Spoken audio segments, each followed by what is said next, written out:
millions of tons of food vanish every single day. Not because people eat it, but because it's never sold in the first place. Walk into any supermarket, and everything looks perfect. Fresh apples stacked neatly, bread lined up like it was baked this morning, shelves fully stocked, bright, abundant. But behind that perfect display is a system that quietly throws massive amounts of food away. And once you see what actually happens to unsold food, you won't look at grocery stores the same way again, because this isn't just about waste. It's about logistics, timing, money, and a system designed to look full even when it means throwing food out. It all starts with one simple rule.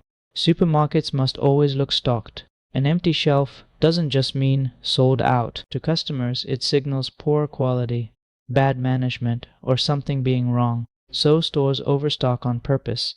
They order more than they expect to sell.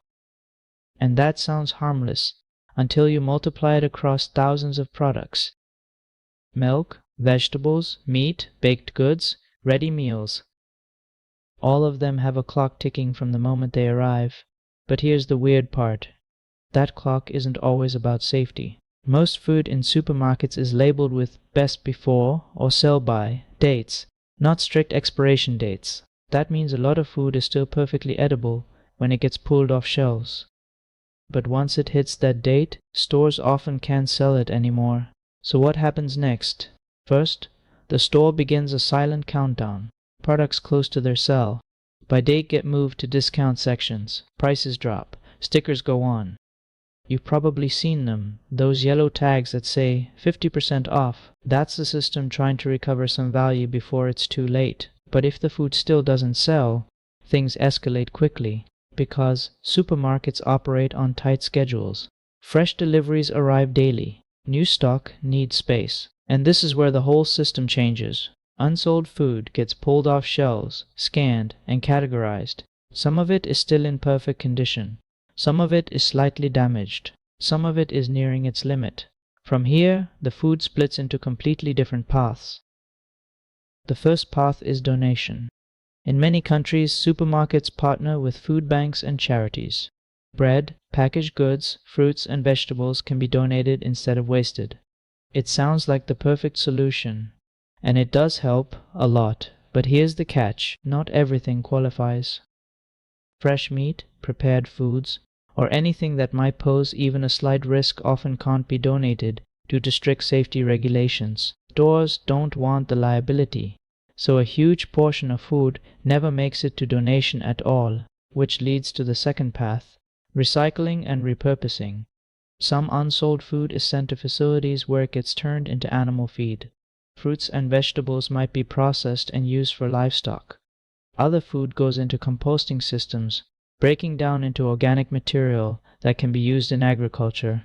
That sounds efficient, until you realize how much food still doesn't make it that far.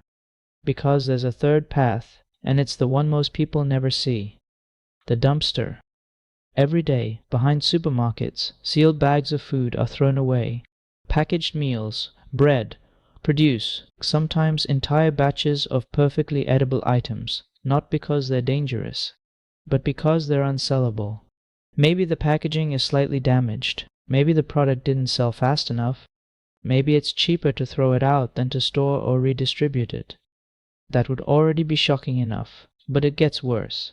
Some stores intentionally destroy unsold food before throwing it away. They pour bleach on it. They cut it open. They make it unusable. Why? Because of something called brand protection. If people start taking food from dumpsters, it can affect store policies, liability concerns, and even pricing strategies. Companies want full control over their products, even after they're discarded.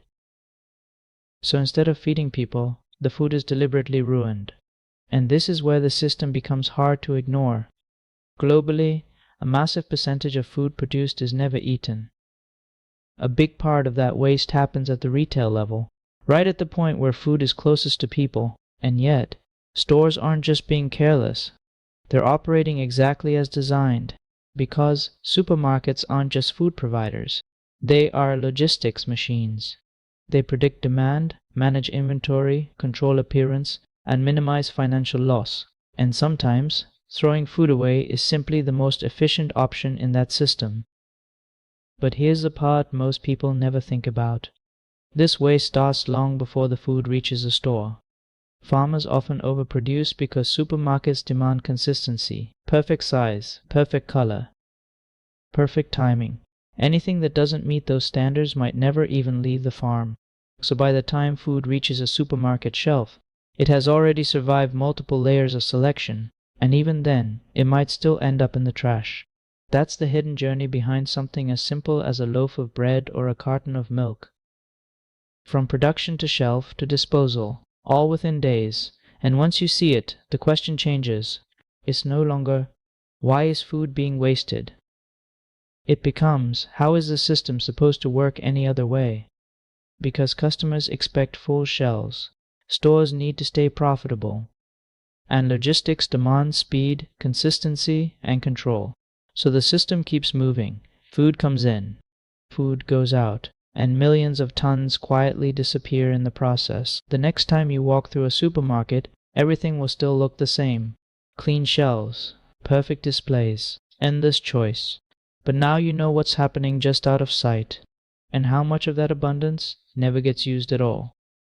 If you want to uncover more hidden systems like this, make sure you subscribe.